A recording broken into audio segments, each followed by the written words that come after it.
நேயர்களை சமுதாய வானொலி நேயர்கள் அனைவருக்கும் வணக்கங்கள். உலக புகைப்பட தினத்தையொட்டிய சிறப்பு நேர்காணலை நம்ம வானொலி வாயிலாக கேட்க போறோம்.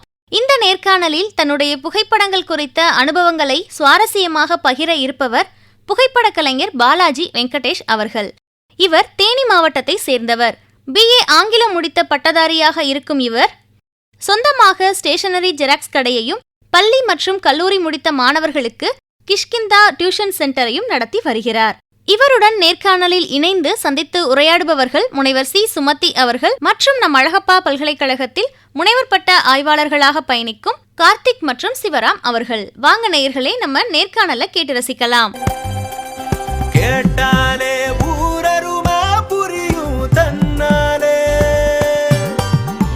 வணக்கம் சார். வணக்கம், சொல்லுங்க. அழகப்பா பல்கலை சமுதாய வானொலி சார்பாக உலக புகைப்பட நாள், இந்த நாளுக்காக உங்களை நேர்காணலுக்கு அழைத்ததுல ரொம்ப பெருமை அடைகிறோம் சார். எனக்கு மிக மகிழ்ச்சி.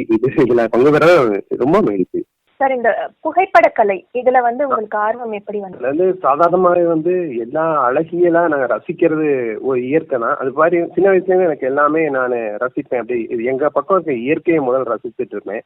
அப்படி இருக்க சூழ்நிலை எங்க அண்ணன் ஒரு என்னன்னா, அவர் நல்ல எழுத்தாளர். அப்புறம் அவருக்கு போட்டோகிராஃபில இன்ட்ரெஸ்ட் எடுத்து அவர் போட்டோகிராஃபி பண்ணாருன்னா அவர்கிட்ட ஃபங்க்ஷனுக்கு எடுத்துட்டாங்கன்னாங்க. அது மாதிரி ஆனா அப்பா அவரதை பார்த்துட்டேன். நானும் கூட சில சமயம் போய் எடுத்திருக்கோம், ஃபங்க்ஷன்லாம் எடுத்திருக்கோம் நாங்க. ஆனா ப்ரொஃபஷனலா பண்ணல நாங்க. அப்புறம் அண்ணன் சினிமா துறைக்கு போயிட்டாரு. அப்புறம் நான் இந்த கையில மொபைல் உடனே இந்த மொபைல் போட்டோகிராஃபி எடுக்க ஆரம்பிச்சிட்டேன். எனக்கு ப்ரொஃபஷனல் கிஷ்கிந்தா டியூஷன்ஸ்னு எங்கிட்ட ஒரு 60-70 பேர் படிப்பாங்க. இது தவிர பெரிய பசங்களும் படிப்பாங்க. அதாவது போலீஸ் கான்ஸ்டபிள் செலெக்ஷன், ஆர்மிக்கு சோல்ஜர், இந்த மாதிரி பசங்கள்லாம் படிப்பாங்க. போட்டி தேர்வுகளுக்கு கரெக்டா இந்த 2 தான் முக்கியம். அப்படிங்கும்போது அவங்க கூட ட்ரெக்கிங் போவேன். அப்ப நாங்க எடுப்போம் அவங்களுக்குள்ள போட்டோ வாக், போட்டோ ஷூட், அப்படி இப்படியும் ஒவ்வொன்றா வளர்த்துக்கிட்டேன் நான். அதை முகநூல் வந்தவுடனே முகநூல்ல நான் பதிவிட ஆரம்பிச்சிட்டேன். உங்களுடைய பகுதியோட இயற்கை அமைப்பே மலைகளும் ஆறுகளும் அந்த மாதிரி ஒரு அப்படியே எழில் கொஞ்சம் ஒரு சூழல் உங்களுக்கு இருக்குது இல்லையா? இதுதான் உங்களுக்கு அந்த ரசனையான ஒரு மனநிலையை கொடுத்துச்சா? அதுதான். ஆமா, அத சொல்லலாம், நிச்சயம் சொல்லலாம். ஏன்னா நம்ம எதையும் நம்ம பாக்குறத போட்டோகிராஃபில பார்க்கும்போது இன்னும் அழகா இருக்கு. எனக்கு அது வார்த்தைகள்ல சொல்ல முடியாது. நான் அதை முதல் ரசிக்கிறேன். எடுத்த உடனே எனக்கே அது பிரமிப்பா தோண ஆரம்பிச்சிச்சு. எங்க ஊரு, எங்க நிலம், அந்த வயல்வெளி எல்லாமே தெரியும். அதை நான் ஃபேஸ்புக்ல எல்லாம் போட்டு விடும் போது இந்த ஊருக்காரங்களே இது எங்க எடுத்த, நம்ம ஊர்ல இருக்கு அப்படி இடம்லாம் அப்படின்பாங்க. அந்த மாதிரி இருக்கும். நிச்சயம் எங்க ஊரை சுற்றி உள்ள இயற்கை அமைப்பு என்னை போட்டோ எடுக்க தோணுச்சுங்கிறது உண்மைதான். உண்மையை சொல்லணும்னா எங்களுடைய இந்த காரைக்குடி பகுதியில ஆறுகளோ மலைகளோ அந்த மாதிரி இல்லாம கிட்டத்தட்ட ஒரு வறண்ட பகுதி தான் இது. அதனால உங்களுடைய அந்த போட்டோஸ் எல்லாம் பார்க்கும்போது அதுல இருக்கக்கூடிய அந்த எப்ப பார்த்தாலும் ஒரு நீர்நிலை, அப்படியே தென்னந்தோப்புகள், அதெல்லாம் பசுமையா அப்படி பார்க்கும்போது ரொம்ப ஏக்கமா கூட இருக்கும்னு சொல்லலாம் எங்களுக்கு. எல்லாருக்கும் அது இருக்கும். இப்போ நீங்க போட்டோ முன்னாடி சொன்னீங்க இல்லையா, அந்த புகைப்படம் எடுக்கிறது ஒரு ப்ரொஃபஷனலா போகல, ஆனா பண்ணிருக்கோம், நிகழ்ச்சிகளுக்கு எல்லாம் பண்ணோம். அப்ப கேமரால தான் பண்ணுனீங்க இல்லையா? அப்ப கேமரால தான் பண்ணினேன் நான். அப்புறம் கேமரால பண்ணினேன். அந்த கேமராலாம் நாங்க அதுக்கப்புறம் கேமராவே நான் யூஸ் பண்ணல. நாங்க அது வேண்டாம் அப்படின்னு நினைச்சிட்டேன். நான் போட்டோக்கு அதெல்லாம் எடுக்க வேண்டாம் அப்படிலாம் போய் அப்படின்னு நினைச்சிட்டேன். ஒரு மாதிரி எனக்கு பிடிக்கல அது எப்படி எடுக்கிறது. அதாவது நாங்க கூட பண்ணல, அடுத்தவங்களுக்கு தான் எடுத்து கொடுத்தேன். ஸோ அப்படின்னு நிறுத்தியாச்சு. அந்த கேமராவை விட உங்களுக்கு மொபைல் போன்ல எடுக்கிற போட்டோகிராஃபி நிச்சய கேமரா வாங்கணும். மொபைல் போட்டோகிராஃபி ரொம்ப கன்வீனியன்ட், அது உண்மைதான். ஆனா DSLR மாதிரி ஒரு துல்லியம் இதுல கிடைக்கல. இப்ப மொபைல் போன்ல வந்ததுல இருந்து அத்தனை பேருமே புகைப்பட கலைஞர்களா மாறிட்டாங்க ஸ்மார்ட் போன்ஸ் வந்ததுக்கு அப்புறம். அதுல ஆனா எல்லாரும் என்ன எடுக்கிறாங்கன்னு கேட்டா எனக்கு தெரிஞ்சு செல்ஃபி தான். எடுத்த உடனே அதுல இருந்து எல்லாருக்கும் பாத்தீங்கன்னா விதவிதமா அவங்களுடைய முகங்களையே அல்லது அவங்க ஒரு கூட்டமா சேர்ந்தோ தனிநபர்களாவோ அதுல இருந்து அந்த மொபைல்ல இருந்து இப்படி ஒரு இயற்கை காட்சிகளை அந்த ஃப்ரேம்குள்ள கொண்டு வரணும், சுத்தி இருக்கிற விஷயங்களை எடுக்கணும் அப்படிங்கிற ஆர்வம் உங்களுக்கு இருந்தது. கரெக்ட். அது இந்த கேமரா அட்டாச் பண்ணதே பெரிய வரம்னு சொல்லுவேன் நம்மளுக்கு. அதுல நம்ம அதை தரம் பார்த்து நம்ம மொபைல் வாங்கிக்கிறோம், அது வேற விஷயம். ஆனா இந்த எல்லாரும் இந்த செல்ஃபி இந்த மாதிரி எடுக்கிறத நம்ம கொஞ்சம் புதுசா எடுத்து இவங்களுக்கு எல்லாம் கொஞ்சம் புதுசா நம்ம காட்டுவோம் அப்படிங்கறதுலதான் நான் இறங்கினேன். அப்படி மொபைல் போட்டாவே நீங்க எடுக்க நானும் எடுக்கிறேன் அப்படிங்கிற மாதிரி எல்லாரும் நீ என்ன கேமரா வச்சிருக்க அதை தான் கேட்பாங்க. ஆனா அதை விட அதுல கொஞ்சம் சூட்சமும் இருக்கு. அதை பழகிக்கணும் அவங்க. அப்ப நீங்க சொன்ன மாதிரி இப்ப அந்த மொபைல் போனை வந்து போட்டோ எடுக்கிறதுக்கு அப்படின்னு பார்த்து தேர்ந்தெடுக்கணும் இல்லைங்களா சார்? நிச்சயம் தேர்ந்தெடுக்கணும். அதாவது நம்ம பேசுறது, நம்ம பேசுற மொபைல் வந்து பேசுறதுக்குங்கிறத விட நம்ம போட்டோகிராஃபில இன்ட்ரெஸ்ட் இருக்கிற பட்சத்துல வந்து நம்ம வந்து அதை தேர்ந்தெடுக்கணும் கரெக்டா. சிலது அவங்க சொல்ற மாதிரி வந்து மொபைல் கேமரா இருக்கிறது இல்லை, அதுதான் உண்மை. அதுக்கு நம்ம DSLR தான் வந்து ரொம்ப நல்லது. ஆனா வந்து அதை எங்கேயும் தூக்கிட்டு போக முடியாது இல்ல, அது ஒண்ணு இல்ல. இந்த மொபைல் போன்ல போட்டோ எடுக்கணும் அப்படின்னு ஆர்வம் இருந்ததுன்னா என்ன அடிப்படையில அந்த போனை வந்து செலக்ட் பண்ணணும் சார்? அதாவது என்ன அடிப்படையில அப்படின்னா வந்து பாத்தீங்கன்னா உங்களுக்கு நல்ல துல்லியமான இது பார்க்கணும். அது அப்படி கூட நம்ம பண்ண முடியாது. அதெல்லாம் அவங்க சொல்ற மாதிரி இருக்கு. அந்த பார்த்து தான் யூஸ் பண்றவங்களை பார்த்து தான் நான் இது பண்றேன் சொல்ல போனேன். முன்ன ஃப்ரண்ட் கேமரா இவ்வளவு அப்படி இப்படின்னு சொல்லிடுறாங்க, ஆனா அந்த படி இல்ல, அந்த கிளாரிட்டி இல்ல. அதான் அவங்க கொடுக்குற ஸ்பெசிபிகேஷன் படி இல்ல. அது வந்து அவங்க விளம்பரமா தான் இருக்கு. நம்ம எடுத்தா வந்து அந்த செயற்கை தெரியக்கூடாது. ஒரு கேமரா வந்து செயற்கையா தெரிஞ்சு, இன்னொன்னு நான் கூடுதலா சொல்ல போனா வந்து நம்ம செயலியெல்லாம் வந்து போட்டோகிராஃபி எடிட் பண்ற செயலியெல்லாம் நான் அதிகமா யூஸ் பண்றது கிடையாது. முக்கால்வாசி மேக்ஸிமம் 90% யூஸ் பண்ணவே மாட்டேன் நான். நேரம் லைட் இல்லாம இருக்கிறது அப்படின்னா தான் சிலது. மற்றபடி வந்து இயற்கையா இருக்கணும். அந்த கேமராவே இருந்தா வந்து ரொம்ப சந்தோஷமா இருக்கும். அதான் போட்டோஸ்ல எல்லாம் பார்க்கும்போது அந்த தண்ணி எல்லாம் அதுல இருக்க அந்த நீர் துளிகள், நீர் பரப்புல இருக்க அலைகள் கூட வந்து அவ்வளோ ஒரு கிளியரா இருக்குது. அந்த கிளாரிட்டி வந்து நேச்சுரல் லைட்ல கிடைக்குதுங்களா சார்? ஆமா, நேச்சுரல் லைட்லயே தான் கிடைக்குது. இதுல எந்த நான் இதுவுமே பண்றது வந்து நகாசு வேலையெல்லாம் பண்றதே கிடையாது. அது நேச்சுரல் லைட்டே கிடையாது. ஆனா வந்து நான் போனோட செட்டிங்ஸ் கொஞ்சம் நான் அப்பப்போ மாத்தினேன், அது உண்மை. இப்ப நம்ம கூட வந்து முனைவர் பட்ட ஆய்வு மாணவர்கள் இருக்காங்க. சரி, அவங்களும் இந்த இன்டர்வியூல உங்களோட கேட்டுட்டு தான் இருக்காங்க, நம்மளோட தான் இருக்காங்க. அவங்க இப்போ உங்ககிட்ட கேள்வி கேட்பாங்க. கேட்கட்டும். ஓகே ஐயா, வணக்கம் ஐயா. வணக்கம், சொல்லுங்க அண்ணனே சொல்லுங்க. ஐயா, உங்களுடைய அந்த புகைப்படங்கள்லாம் பார்த்தேன், உங்களுடைய முகநூல் வழியா பார்த்தேன். ரொம்ப அழகாவே இருக்கு, எல்லாமே ரொம்ப அழகா இருக்கு. அதுல என்னோட கேள்வி அப்படின்னு பாத்தீங்கன்னா, நீங்க வந்து மேனுவல்ல எடுப்பீங்களா இல்ல ஆட்டோ போக்கஸ்ல எடுப்பீங்களா? எல்லாமே மொபைல் போனுகளுக்குன்னு உள்ள அந்த நார்மலா உள்ள அந்த அதே ஆட்டோ போக்கஸ் எடுக்கிறீங்களா இல்ல மேனுவல்ல போய் வந்து ISO ஒயிட் பேலன்ஸ் எல்லாம் மாத்தி அந்த மாதிரி? கரெக்ட். அது வந்து சாதாரணமா வந்து நான் ஆட்டோ போக்கஸ் போட்டு வச்சுப்பேன். ஆனா வந்து இப்ப நான் காத்திருக்கிற தருணத்துல வந்து மேனுவல் போயிடுவேன். அதாவது இந்த இடத்துல வந்து அவங்க கிராஸ் பண்ணும்போது இந்த சன்லைட்ல இதை எடுக்க போறேன் அப்படின்னு சொல்லிட்டு நினைச்சிட்டா நான் அதுக்கேற்ற மாதிரி செட் பண்ணிப்பேன். ஆனா திடீர்னு போகும்போது அந்த நிமிஷமே நம்ம தவற விடக்கூடாதுங்கும் போது நான் ஆட்டோ போக்கஸ் தான் போடுவேன், வேற வழியில. ஆனா அதுல நம்ம கரெக்டான ஆங்கிள் வச்சுக்குவேன், அதுல மாற்றம் இல்லை. ஓகே. இப்போ நீங்க எடுக்கும்போது ஃப்ரேம் வந்து எந்த மாதிரி நீங்க வைக்கிறீங்க? ஃப்ரேம் இப்போ ஒரு பையன் நடந்து போறதா இருக்கட்டும், ஒரு நாய்க்குட்டி அந்த பையன் தொடச்சிட்டு போறதா இருக்கட்டும், இதெல்லாம் வந்து நீங்க ஃப்ரேம் செட் பண்ணி எடுப்பீங்களா இல்ல வந்து அப்புறம் கிராப் பண்ணி அந்த மாதிரி எதுவும் போடுறீங்களா? மேக்ஸிமம் செட் பண்ணிடுவேன், ஆனா கிராப் பண்றது உண்டு. மேக்ஸிமம் செட் பண்ணிடுவேன் கரெக்டா. நேரத்துல இந்த இடத்துல இந்த நம்ம கார்னர்ல நின்றுட்டு இந்த மாதிரி கட் பண்ணி நம்ம எடுத்தோம்னா அந்த பக்கம் அந்த இது வந்து அலைகள் அந்த பக்கம் தெரியும், இந்த பக்கம் மனுஷன் தெரியுமா அப்படின்னு சொல்லிட்டு ஒரு மாதிரி நான் ஃப்ரேம் வந்து நான் அஷ்யூம் பண்ணிடுவேன் சார். இப்போ அந்த மேக்ரோங்கிறது ஒரு ஆப்ஷன் இப்போ எல்லா மொபைலுமே இருக்குது, மேக்ரோ கேள்விப்பட்டிருப்பீங்க. இப்போ அந்த மேக்ரோ எடுத்து பார்த்தீங்கன்னா நீங்க சொன்ன மாதிரி என்னதான் அவங்க வந்து அந்த 108 MB அப்படின்னு சொல்லி அவங்க வந்து மொபைல் கொடுத்தாலும் அந்த அளவு வந்து கிளாரிட்டியா இருக்காது. இப்போ மேக்ரோக்கு தனியா கிட் இருக்கு, அது வந்து எந்த மாதிரி கிட் வந்து நம்ம வந்து யூஸ் பண்ணலாம் மேக்ரோக்கு? யூஸ் பண்ணியே பார்க்கல நான் பண்ணல. ஓகே. என்ன வந்துட்டு நான் இப்ப மேக்ஸிமம் இந்த லெவலே வந்து கரெக்டா இருக்கு. 108 இதெல்லாம் பாத்தீங்கன்னா ரொம்ப ஓவர் ஒரு மாதிரியா இருக்காது, எனக்கு இயற்கையாவே இல்லை. ட்ரைபேட் இல்லாம வந்து நம்ம ஃபோக்கஸ் ஏதாவது லாங் ஷாட் எடுக்கலாமா? ட்ரைபேட் இல்லாம நம்ம மொபைல் பாத்தீங்கன்னா நம்ம கையில கொஞ்சம் ஷேக் ஆகும். ஆமா. அது எப்படியும் வந்து நம்ம ஹேண்ட் ஷேக் ஆகும்போது போட்டோ எங்கேயாவது ஷேக் ஆகும். அப்படி நம்ம ட்ரைபேட் யூஸ் பண்ணி எடுக்கும்போது அது கொஞ்சம் ஷேக் ஆகாம இருக்கும். அதாவது நம்ம அந்த தயாரிப்புல எல்லாம் வந்து போறது கிடையாது. அது வந்து அப்படி யூஸ் பண்றதுக்கான இது வந்து போட்டோ ஷூட் மாதிரி இடத்துல இந்த மாதிரிலாம் பிக்ஸ் பண்ணி நம்ம இப்போ எடுப்போம். ஆனா வந்து இந்த ரோட்ல போகும்போது நான் அதிகம் வந்து இப்படித்தான் எடுக்கிறேன். நான் தோட்டத்துக்கு போவேன், ஒரு சின்ன எக்ஸ்எல் தான் வச்சிருக்கேன், அப்படியே எடுத்துருவேன் நான். ஸோ அதுல நான் அந்த நேரம் நான் அதெல்லாம் பண்ணணும் யோசிச்சேன்னா கூட அந்த கணத்தை நான் தவற விட்டுருவேன் நான். அதனால வந்துட்டு அது யூஸ் பண்ணுவோம், ஆனா அது பிரத்யேகமா வந்து போட்டோ ஷூட் போடுற போது பண்ணிக்கலாம். இதுலயே வந்து நான் ஷேக் ஆகாது, எனக்கு ஷேக்கே ஆகாது. அப்புறம் நீங்க சொன்னீங்க நான் வந்து முன்னாடியே வந்து நான் எல்லாம் பிளான் பண்ணிட்டு தான் அந்த இடத்துக்கு போவேன் அப்படின்னு. நீங்க போகும்போது அதோட தீமை வந்து நீங்க நீங்க வந்து யோசிச்சுட்டு தான் அந்த ஸ்பாட்டுக்கு போவீங்களா? அப்படி இல்ல, இந்த இடத்துல வந்து பார்த்தா ஈவினிங் வந்து வேலை முடிச்சுட்டு வருவாங்க. இந்த இடத்துல ஆடு வந்து இந்த இடத்துல தண்ணி குடிச்சுக்கும், இந்த மாதிரி ஒரு இதுல தான் போவேன். மற்றபடி எதிர்பாராத ஷாட்ஸ் வந்து நிறைய எடுக்கலாம். ஆனா வந்துட்டு இப்ப இந்த இடங்கள்ல இந்த மாதிரி வேலைகள் நடக்கும் அப்படின்னு எனக்கு ஒரு அசம்ஷன் இருக்கு. அதான் சொன்னேன் நான். அப்படி அதான் இந்த இப்ப பாத்தீங்கன்னா முக்காவாசி வந்து பக்கத்துல உள்ள வயல்வெளி, அப்புறம் என்ன அந்த மாதிரி இடங்களுக்கு தான் போவேன். அங்க என்ன மேக்சிமம் நடக்கும் அப்படிங்கிறது ஒன்றும் எனக்கு தெரியும். தெரியாது என்னன்னா கிளைமேட் சேஞ்ச் தான். அங்க போய் தான் திடீர்னு வானம் மாறும், அந்த மாதிரிலாம் இருக்கும். அந்த மாதிரி கிளைமேட் சேஞ்ச் ஆகிறப்போ நீங்க வந்து ஐஎஸ்ஓ எல்லாம் மாற்றி நீங்க எடுக்கிறீங்க? மாற்றிடுவேன் நிச்சயம். அப்புறம் வந்துட்டு நல்ல ஈவினிங்லாம் நைட் மோடு எடுத்து போட்டுப்பேன் நான். அந்த சில் அவுட்ஸ் ஃபோட்டோஸ்லாம் பார்த்தீங்கன்னா நைட் மோடில் எடுத்துடுவேன் நான்.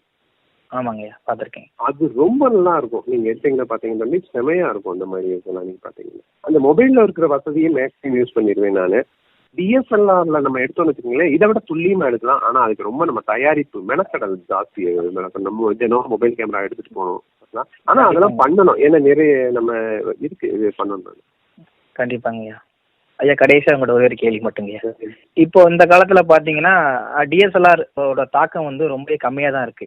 மொபைல் போன் வந்ததுலேருந்து டிஎஸ்எல்ஆர் வந்து பெரும்பாலும் அதை வச்சு யாரும் வந்து ஒரு பர்த்டே ஃபங்க்ஷன் பாத்தீங்க அப்படின்னா முன்னெல்லாம் வந்து போட்டோகிராஃபரை கூப்பிட்டு வந்து போட்டோ எடுப்பாங்க. இப்ப என்ன பண்ணாங்கன்னா வீட்லயே ஒரு மொபைல் வச்சுட்டு போட்டோ எடுத்துட்டு கொண்டு போறாங்க. இதனால வந்து புகைப்பட கலைத்துறைக்கு ஏதேனும் பாதிப்பு இருக்குன்னு நீங்க வந்து நினைக்கிறீங்களா? இதனால புகைப்பட கலைக்கெல்லாம் பாதிப்புல நிச்சயம் இருக்காது. ஏன்னா வந்துட்டு அவங்க அதை விட நல்லா செய்யணும். மொபைல் எல்லாருமே மொபைல் பழகிட்டாங்க, மொபைல் போட்டோகிராஃபி பழகிட்டாங்க. அவங்க இன்னும் இப்ப நிறைய ஆப்லாம் தெரியுது, அதை வச்சு அவங்க எடிட் பண்றாங்க. அப்படிங்கும்போது அதை விட தெளிவா வந்து புகைப்படம் எடுக்கிறவங்க இருக்கணும், புகைப்படத்தை தொழிலா பண்றவங்க இருக்கணும். அப்படி இருக்காங்க எல்லாரும். இவங்களை விட நீங்க அதாவது இவங்க வந்து மொபைல்ல எடுக்கிறத விட அவங்க அட்வான்ஸா இருக்கணும், அப்படி காமிக்கணும். அப்ப அதனால அப்படி காமிக்கிறவங்க வின் பண்றாங்க. சரிங்க. அவங்க தொழிலா பண்ணும்போது ஆல்பம் அந்த மாதிரி அதுக்கான சிடி இந்த மாதிரி எல்லாம் வந்து அதை பென்ட்ரைவ்ல ஏற்றி கொடுக்குறது, இதெல்லாம் ஒரு தொழில் முறையா கரெக்டா செய்வாங்க. மொபைல்ல எடுக்கிறவங்க வந்து அசால்ட்டா மெயின்டைன் பண்றாங்க. இதை ஒரு பார்த்தா எடுத்துட்டு அப்படி விட்டுருவாங்க. அந்த ஒரு ஃபங்க்ஷன் எடுத்துட்டு அந்த பாருங்க எல்லாரும் அப்படின்னு சொல்லிட்டு அப்படி இது பண்ணுவாங்க. ஆனா தொழிலா பண்ணும்போது சிறப்பா இருக்கும் உங்களுக்கு அந்த மாதிரி. சரிங்க, நன்றிங்க. நன்றி நன்றி சார். வணக்கம். வணக்கம் வணக்கம் சொல்லுங்க. நான் Karthik sir. Okay Karthik sir. உங்க படங்கள் பார்த்தேன். அதுல வந்து நிறைய அழகியல், இயற்கை, கல்ச்சர் இந்த மாதிரி நிறைய விஷயங்கள் அதுல வந்து நீங்க போர்ட்ரே பண்ணியிருக்கீங்க. நிச்சயம் நிச்சயம். இதுல இருந்து மாறுபட்டு சொசைட்டிக்காக இல்ல வந்து அதுல ஏதாவது தாக்கம் செலுத்துற மாதிரி எடுக்கிறதுக்கான திட்டங்கள் எதுவும் இருக்கா சார்? வந்து இருக்கணும் அப்படி இருக்கணும். அதுக்கான திட்டங்கள் இல்லை, அதுக்கான சான்சஸ் அமையும். அந்த மாதிரி ஆசை நிச்சயம் உள்ள கிடக்கை வந்து இருந்துகிட்டு தான் இருக்கு. அதாவது சமூகத்துக்கு இதுக்கு போட்டோகிராஃபில செய்யணும்னு நிச்சயம் இருக்கு. அண்ட் சாதாரணமாகவே நம்ம மரங்களை நேசிக்கிறதே வந்து நம்ம இயற்கையை அது நான் குட்டி குட்டி வரிகளா எழுதுவேன். அது கூட ஒரு கேப்ஷன் மாதிரி. சரி சரி. என்னுடைய முகநூல் பக்கத்துல பாத்தீங்கன்னா தெரியும். அதெல்லாம் வந்து மழை, மரம், மரத்தை கொண்டாடுறது இதெல்லாம் அதுல நிச்சயம் இருக்கும். அதெல்லாமே வந்து எல்லாத்தையும் நான் பேச போதெல்லாம் சொல்லிக்கிட்டு தான் இருக்கேன் நான். சரிங்க சார். அப்புறம் ஓவியக்கலை, இலக்கியம் இந்த மாதிரி வந்து இப்போ புகைப்பட கலைங்கிறது ஒரு தனியா ஒரு பெரிய கலையா உருவாயிருக்கு. ஆமா. இப்போ ஓவியத்தையும் சரி இலக்கியங்களையும் சரி இப்போ ஒரு லட்சியத்தோட கொண்டு போயிட்டு இருக்காங்க நிறைய பேர். அதே மாதிரி புகைப்பட கலைக்கும் ஒரு அதுக்கான நோக்கம் அப்படிங்கிறது என்னவா இருக்கும்னு நீங்க நினைக்கிறீங்க சார்? ஒவ்வொரு புகைப்படமும் இப்ப வந்து நான் ஒண்ணு எடுக்கிறேன்னா அது கவிதை மாதிரி உங்களுக்கு தோணி அந்த புரிஞ்சுக்கிட்டீங்கன்னா அதுதான் அதோட நோக்கம், அதோட வெற்றி. சரிங்க சார். இப்ப வந்து நம்ம எடுக்கிறது வந்துட்டு புகைப்படம் வந்துட்டு ஏதோ ஒரு விஷயத்துல வந்துட்டு ஒரு அழகியல் ஆகட்டும் இல்லாட்டி ஏதாவது மெசேஜ் ஆகட்டும், அது அப்படி வந்து உங்களை போய் சேர்னா நீங்க அதை கண்டடையணும் பாக்குறவங்க. அப்படி இருக்கும் அந்த போட்டோ. பாடுற அந்த போட்டோ எவ்வளவு நல்லா இருக்கு, இந்த இடத்துக்குலாம் நம்ம போற மூல இருக்கு, இது பாரு அப்படின்னு சொல்லிட்டு எல்லாம் இருக்கும். அந்த மாதிரி ஏதாவது ஒரு விஷயத்துல வந்து உங்களை அது பாதிக்கணும். அப்பதான் வந்து அந்த பாதிப்பு தான் அந்த அந்த மூணாவது கண்ண நான் புகைப்படம் எடுக்கிறவனோட வெற்றி. அது சரிங்க சார். ரொம்ப நன்றி சார். நன்றி கார்த்திக். ஓகே. இப்போ இயற்கையை எடுக்கிறீங்க, இப்ப ஆடு மாடு குளமாறு அது மாதிரி எடுக்கிறீங்க. போயிட்டே இருக்கும்போது சில பொருள்களை பார்க்கும்போது வந்து இதை எடுக்கலாம் அப்படின்னு எப்படி உங்களுக்கு தோணுது? இப்ப ஒரு சாப்பாட்டு வயல் வேலை பாக்குறவங்க வந்து வயற்கூடைய சாப்பாட்டு கூடைய வச்சுட்டு போயிருக்கிறாங்க.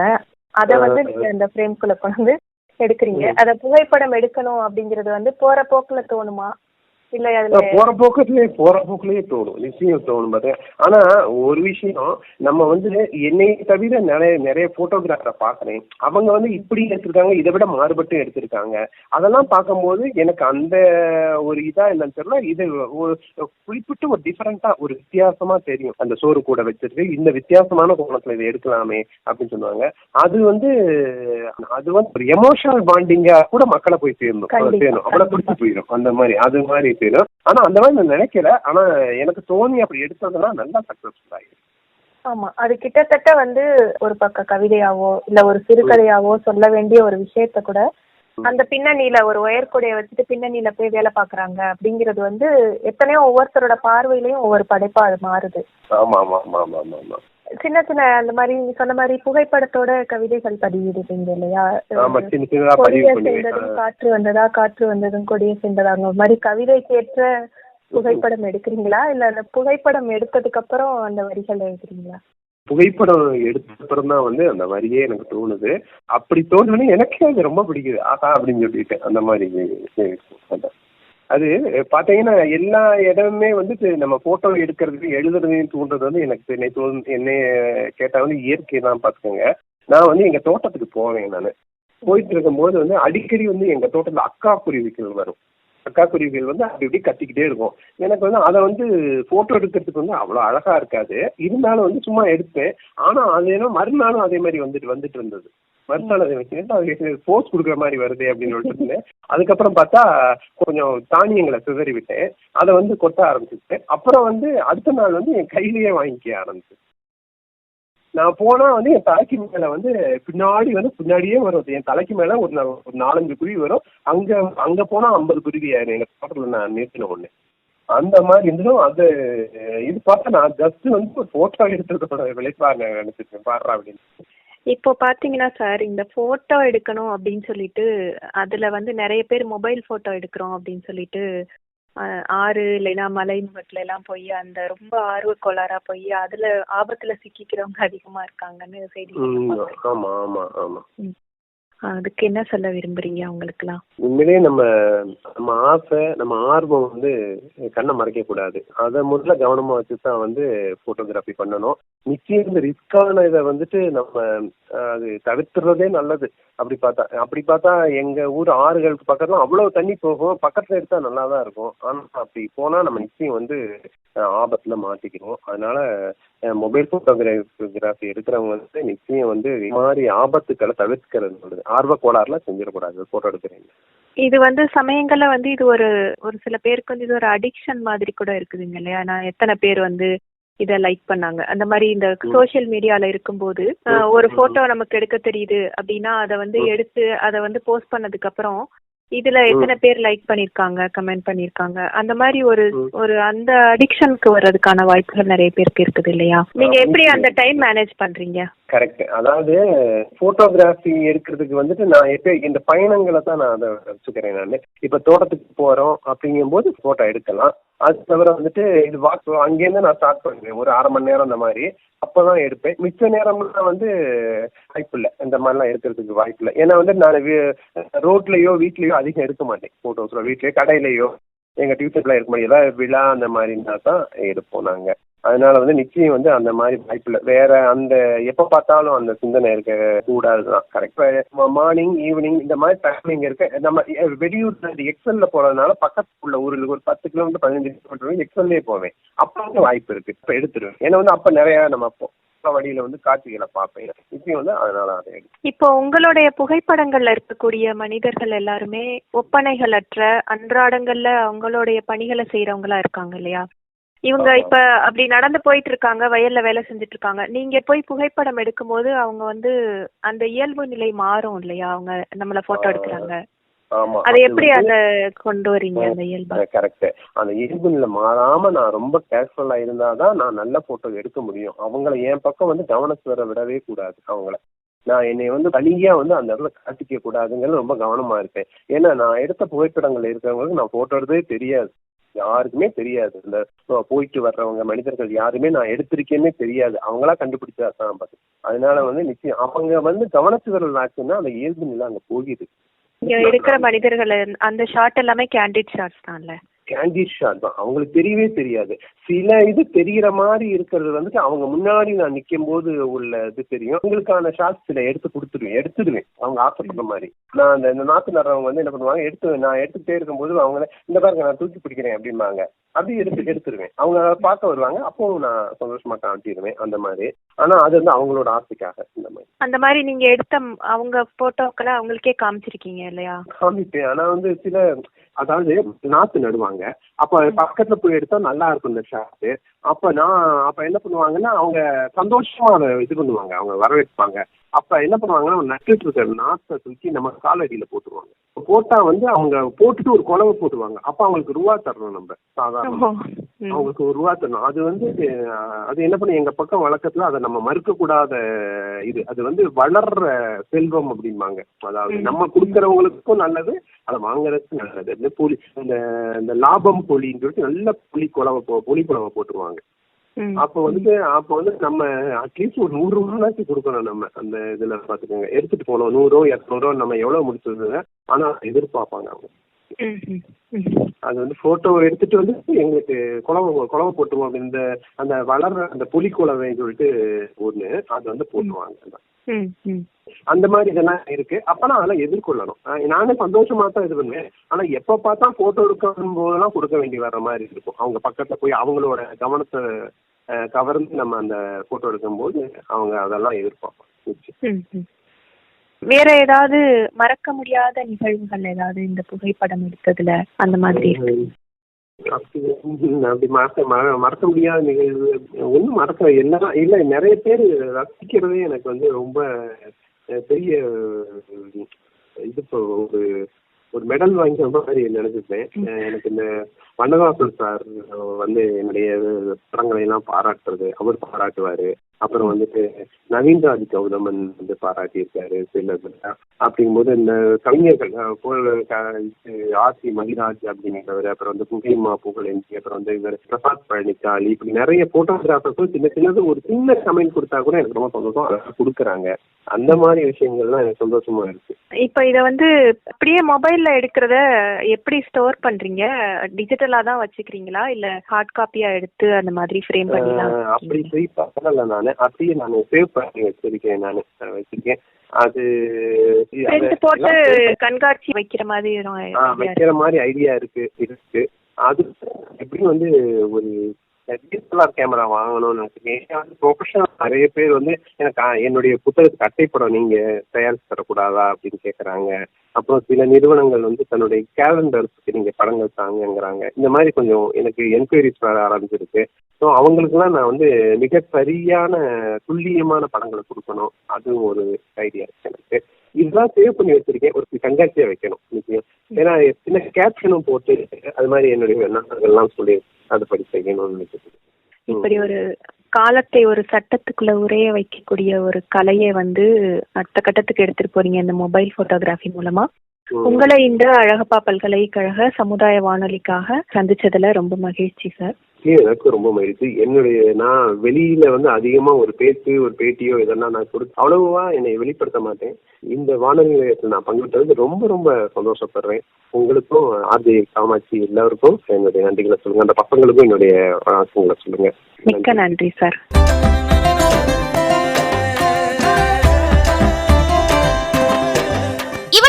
நம்ம வானொலியில உலக புகைப்பட தினத்திற்கான சிறப்பு நேர்காணல கேட்டு மகிழ்ந்தோம்.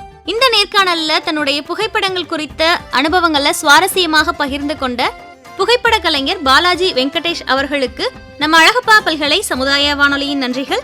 இந்த நிகழ்ச்சியை நம்ம அழகப்பா பல்கலை சமுதாய வானொலி மற்றும் அழகப்பா பல்கலைக்கழகத்தின் இன்டர்நெட் ரேடியோ, ஸ்பாட்டிஃபை, கூகுள் பாட்காஸ்ட்லயுமே கேட்டு ரசிக்கலாம். நேயர்களே, தொடர்ந்து இணைந்திருங்கள். இது அழகப்பா பல்கலை சமுதாய வானொலி, காரைக்குடியின் முதல் வானொலி.